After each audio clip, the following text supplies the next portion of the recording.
Online sa hotline. Sa aton nga linya si Attorney Alan Sacramentong, spokesperson sa LTO Region 6. Sir, magandang umaga po sa inyo, sir. Magandang umaga din po, sir. Aha. Action Brian Morden po, sir, na Action Radio Bacolod. Sir, gusto lang po naming malaman, mga dalawang simana, 2 weeks lang po yung nakalaan na yon linabas na pwedeng mag-operate si PMVIC, na dapat doon lahat pupunta, mga driver at mga operators natin for registration. Pero parang may bagong memo ngayon, sir. Anong bago nito? Pwede may option na sila kung saan sila gustong magpa-emission, sir? Yes, sir. No? Nagkaroon po ng bagong memo, no? Na-issue lang siya. Na-issue lang ng October 25, no? Aha. Making the option pa rin, no? May option pa rin yung mga motorist natin. Aha. Yung mag-undergo sila sa PMVIC for PETC with LTO inspection. Okay. No? Even dito sa mga LTMS ready na opisina ng LTO. Okay. Pwede silang pumunta sa PETC, pwedeng pumunta doon sa PMVIC. Klaruhin lang po natin, si PMVIC hindi sinuspinde yung operation nila. Nandyan lang sila. Depende sa kanila kung saan sila pupunta. Kasi yung iba dito sabi nila, wag dyan, suspended na yan. Parang ganon, pero wala. Nandyan pa rin sila, sir. So, nandyan pa po sila, no? What is being suspended now, no? Is that supposed to be because the LTO office is LTMS ready? It's the mandatory requirement na pupunta ka ng PMVIC. Ayun. No? But as to the operation of the PMVIC, they are still allowed to conduct the inspection. No? Either way, tatanggapin ng LTO office, even LTMS ready siya, na requirement para sa renewal ng sasakyan. Sir, ano ba nangyari? Bakit pa iba-iba ito, sir? Baka pagkatapos sa ilang weeks nito, balik na naman ta doon sa PMVIC.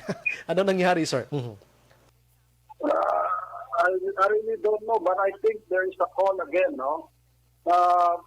Nananawagan yung iba, no? Na parang gusto nila magkaroon pa ng option. Dahil parang nagkakaroon nata ng mga congestion doon sa PMVIC. I see. No? Kasi yung iba kasi nagkakaroon ng misinterpretation Ayun. Yung merong mga PETC na kahit na walang PMVIC sa kanila, ayaw nilang mag-conduct dahil sinasabi dapat light vehicle sa PMVIC. But that is not the no? Sabi ko nga yung LTMS ready lang na may PMVIC, yun lang yung required yung light vehicle. No? Pero nagkaroon lang ng but now it is clear from the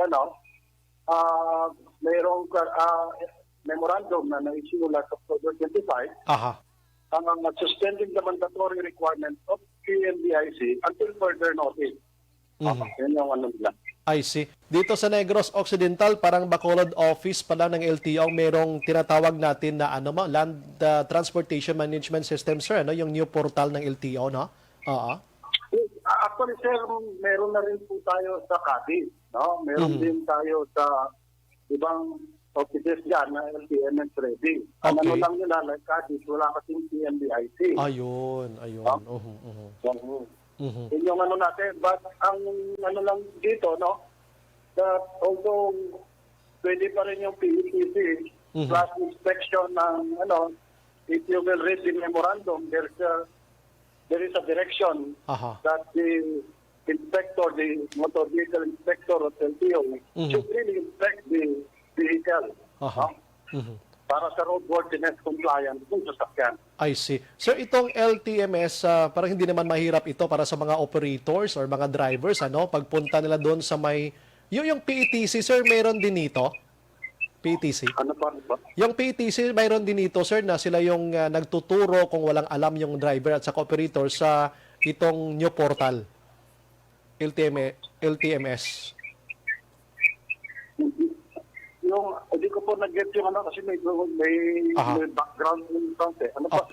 Di ba, sir, pag pumunta ka doon sa PMVIC, doon pa lang registered ka na sa LTMS na ito, Land Transportation Management System. Oo, sa PMVIC. So ang tanong po, sa PETC, meron po ba sila nito, sir? Required din sila ng LTO? Hindi po, yung PETC sa PMBIC, pareho kasing private entity yan, no? Yes, Accredited by LTO. But the results coming from PMBIC and PETC, automatic po yan nagtatransmit sa LTO system. Ayun. So, papasok ka sa LTMS. Yung results dyan. No? Yun yung ano dyan. But yung sa PETC kasi, hindi nagtatapos sa emission test yung requirement. Kasi meron pang isang requirement dyan. That is the inspection by the LTO for the roadworthiness of the motor vehicle. Ayun. At least klaro na, ano? At least klaro na. Pero ngayon, ang daming na-enjoy dito sa Bacolod, sir. More or less, meron kaming 10 na mga PETC dito na yung mga trabahante nila medyo sumigla ulit kasi bumalik sa kanila yung iba, naka-income din sila ulit, sir. Ito maybe siguro yung tinatanaw natin, ano? Yes, it may be para sa mga beneficial to those working sa PETC, no? Even kasi you will be unemployed. Pero not necessarily that they are to be closed, no? Kung mag-PMBIC because they can still accept yung mga heavy vehicles kung sakaling magtutuloy yung yung PMBIC. No? Anyways, at least alam na natin this morning, masigla ulit, hindi lang yung mga trabahante ng PETC, kundi yung mga driver at saka operator. Kasi pag doon sila lahat sa may PMVIC sa Bacolod, talagang siksikan sila doon, sir. Medyo hindi makita sila. Yung isang bagay na nirereklamo nila, hindi lang naman yung sa bayaran kasi alam naman nila, almost puro pareho lang yung bayad. Pero yung reklamo nila, yung siksikan doon na parang hindi sila makita sa isang araw, kailangan pang bumalik bukas or kinabukasan pa. Parang gano'n lang naman eh. Yes, tama po. Mas okay rin po na ngayon. Nagkaroon po ng optional naman yung PMBIC. At least yung mga motorista, hindi sila magkocongest doon sa isang lugar na. Kasi, lalo na, still observed yung social distancing pa. Ayun. Opo, sir. Isa yung rason. Sige, with that, sir, maraming salamat po sa inyong time at saka serbisyo po. And God bless po, sir. Mabuhay po kayo, sir. Thank you po. Maraming salamat din po, Action Brian. Good morning po, mag-wide po kayo. Yes, sir. Action Hotline!